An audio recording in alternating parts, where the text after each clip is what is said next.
Welcome back, my amazing third grade artists. Pablo Picasso, Picasso's Roosters, Part 2. Before we get started, watch this video of Pablo Picasso creating a drawing. He makes a drawing by combining 3 different things to create one picture at the end. Try and figure out what 3 different things he draws to create his masterpiece.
Now that you watched the video, you saw how Picasso created a rooster picture by combining 3 different pictures. He started with flowers, then turned the flowers into a fish, and then turned the fish into his rooster. The materials you'll need this week are your project from last week and some crayons. Now that we saw some inspiration, let's add some detail to our Picasso rooster. All right, boys and girls, now we're ready to add some color to our Picasso rooster. And the one thing that I want you to get out today are some crayons. So I chose 5 different colors for crayons. We are only going to color a part of our rooster with crayon, and then next week we're going to add the rest of the color using watercolor paint. So today we're going to focus on coloring in with crayon the top of the head, the beak. We're going to do the top part of the rooster, we're going to do the tail, and then we're going to just do this little section that's right above the legs to our rooster.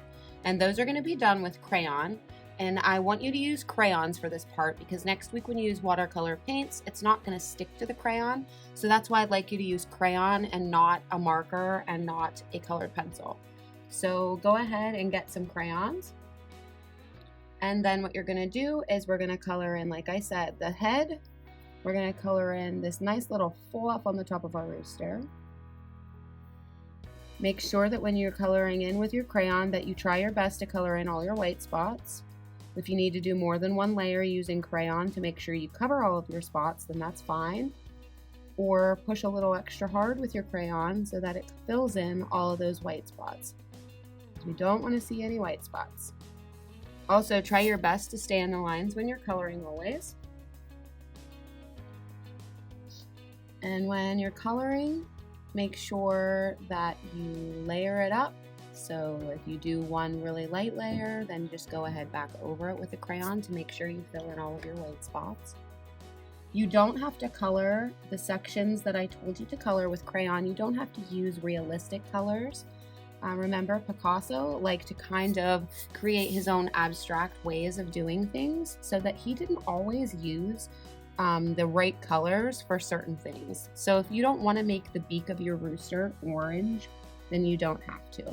It doesn't have to be colored in realistically. You can use whichever colors you want. So if you'd like to have a blue beak, you could make a blue beak, or any color you'd like. Remember to leave the spots that I told you to leave in white. Leave them white because next week we're going to add some other color using paint to fill in the rest of our other spots that we're not filling in today with crayon.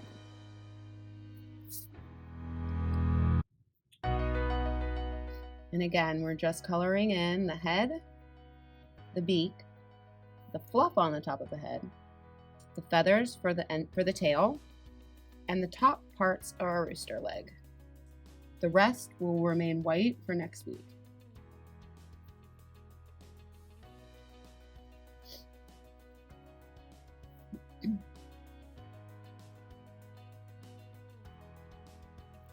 And I know when you're using crayon, sometimes it's a little hard to keep everything inside the lines, so that's okay.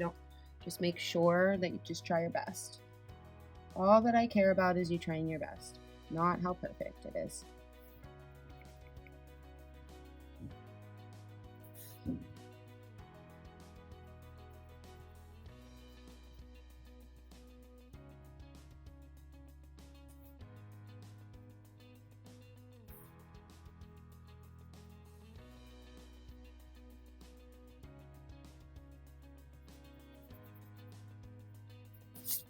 All right, once you fill in the sections that I told you to, the head, the top of the head, the beak, the top of the legs, and the tail with crayon, then set it aside and we'll finish the rest next week using paint.